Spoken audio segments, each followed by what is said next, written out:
ስለ አሞን የተነገረ መልእክት። ስለ አሞናውያን እግዚአብሔር እንዲህ ይላል፣ እስራኤል ወንዶች ልጆች አልወለደምን? ወራሾችስ የሉትምን? ታዲያ ሚልኮምሽ ጋድን ለምን ወረሰ? የእርሱ ሰዎች ለምን በከተሞቿ ይኖራሉ?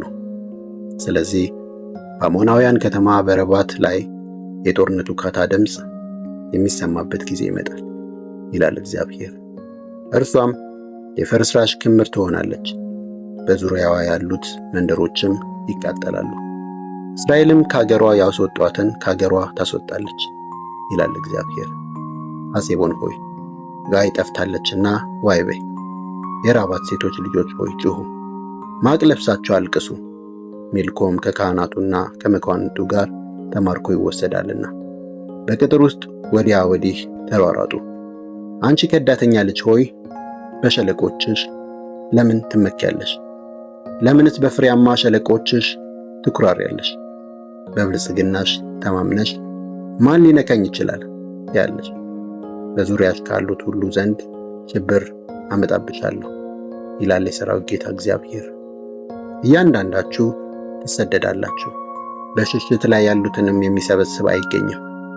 ከዚያ በኋላ ግን የአሞናውያንን ምርኮ እመልሳለሁ ይላል እግዚአብሔር። ስለ ኤዶም የተነገረ መልእክት።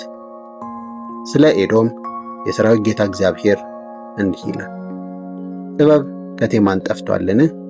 ምክር ከአስተዋዮች ርቋልን? ጥበባቸውስ ተሟጧልን? ኤሳውን በምቀጣ ጊዜ ጥፋት ስለማመጣበት እናንተ በድዳን የምትኖሩ ሆይ ወደ ኋላ ተመልሳችሁ ሽሹ፣ ጥልቅ ጉድጓድ ውስጥ ተደበቁ።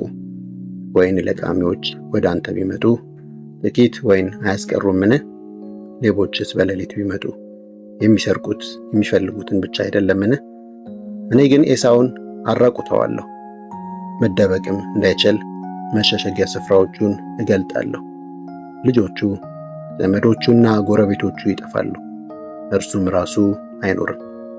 ወላጆች የሌላቸውን ልጆችን ተዋቸው፣ እኔ ለሕይወታቸው እጠነቀቃለሁ። መበለቶቻችሁም በእኔ ይታመኑ። እግዚአብሔር እንዲህ ይላል፣ ከጽዋው መጠጣት የማይገባቸው ሊጠጡ ግድ ከሆነ አንተ እንዴት ሳትቀጣ ትቀራለህ? መቀጣትህ አይቀርም፣ መጠጣት ይገባሃል። ባሶራ ፈራርሳ የድንጋጤ የመዘባበቻና የእርግማን ምልክት እንደምትሆን በራሴ ምያለሁ ይላል እግዚአብሔር። ከተሞቿም ሁሉ ለዘላለም ባድማ ይሆናሉ።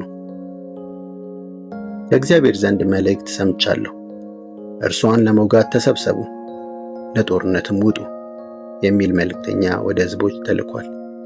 እነሆ በሕዝቦች መካከል ታናሽ፣ በሰዎችም ዘንድ የተናቅ አደርግሃለሁ። አንተ በዓለት ንቃቃት ውስጥ የምትኖር የተራራውንም ከፍታ ያዝ ሆይ የምትነዛው ሽብር የልብም ኩራት አታለኋል። መኖሪያህን እንደ ንስር በከፍታ ቦታ ብትሰራም ከዚያ ወደ ታች እጥልሃለሁ ይላል እግዚአብሔር።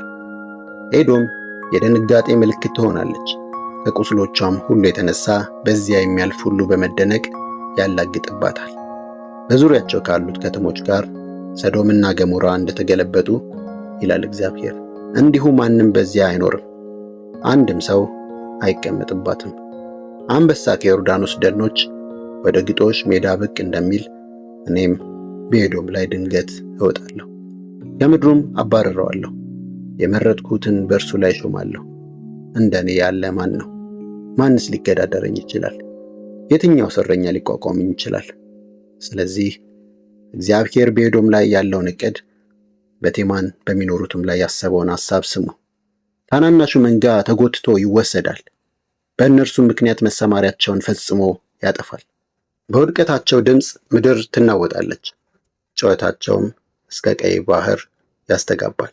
እነሆ እንደ ንስር ተወርውሮ ይወርድባታል፣ ክንፎቹንም በባሶራ ላይ ይዘረጋል። በዚያን ቀን የኤዶም ጦረኞች ልብ በምጥ እንደተያዘች ሴት ልብ ይሆናል። ስለ ደማስቆ የተነገረ መልእክት። ስለ ደማስቆ ክፉ ወሬ ሰምተናልና ሐማትና አርፋድ ደንግጠዋል፣ እንደ ተናወጠ ባህርም ታውከዋል፣ ልባቸውም ቀልጧል። ደማስቆ ተዳከመች፣ ትሸሽም ዘንድ ወደ ኋላ ተመለሰች።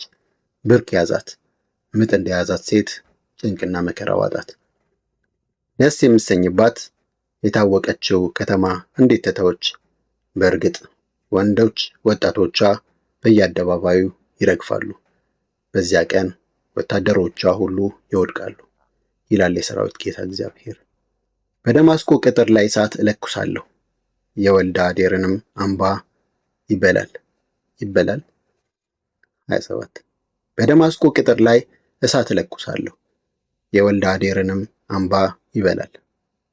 ስለ ቄዳርና ስለ አጾር የተነገረ መልእክት። የባቢሎን ንጉሥ ናቡከደነጾር ስለ ወጋቸው ስለ ቄዳርና ስለ አጾር መንግስታት የተነገረ እግዚአብሔር እንዲህ ይላል። ተነሱ፣ ቄዳርን ውጉ፣ የምስራቅንም ሕዝብ ደምስሱ። ድንኳኖቻቸውና መንጎቻቸው ይወሰዳሉ፣ መጠለያቸውና ግመሎቻቸው ሳይቀሩ ከነ ዕቃዎቻቸው ይነጠቃሉ።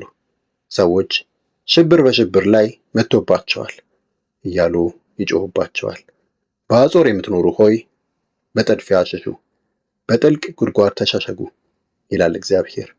የባቢሎን ንጉሥ ናቡከደነጾር በእናንተ ላይ መክሯልና ወረራም ዶልቶባቸዋል። ተነሱ፣ ተዘልሎ የተቀመጠውን በራሱ ተማምኖ የሚኖረውን ሕዝብ ውጉ ይላል እግዚአብሔር። መዝጊያና መቀርቀሪያ በሌለው ለብቻው በሚኖረው ሕዝብ ላይ ዝመቱ። ግመሎቻቸው ይዘረፋሉ፣ ከብቶቻቸውንም አንጋግተው ይነዱባቸዋል።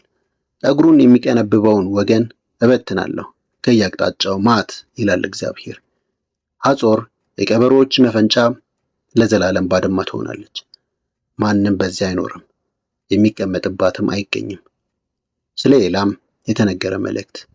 በይሁዳ ንጉሥ በሴዴቅያስ ዘመነ መንግሥት መጀመሪያ ላይ ወደ ነቢዩ ወደ ኤርምያስ የመጣው የእግዚአብሔር ቃል ይህ ነው። የሰራዊት ጌታ እግዚአብሔር እንዲህ ይላል፣ እነሆ የኃያልነቷን መሠረት የኤላምን ቀስት እሰብራለሁ። ከአራቱ የሰማይ ማዕዘናት በኤላም ላይ አራቱን ነፋሳት አመጣለሁ። ወደ አራቱም ነፋሳት እበትናቸዋለሁ።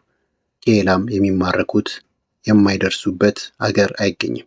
ነፍሳቸውን በሚሹ ጠላቶቻቸው ፊት ኤላምን አርበደብዳለሁ። በላያቸው ላይ መዓትን ይኸውም ቁጣዬን አመጣባቸዋለሁ ይላል እግዚአብሔር። ፈጽሜ እስካጠፋቸውም ድረስ በሰይፍ አሳድዳቸዋለሁ።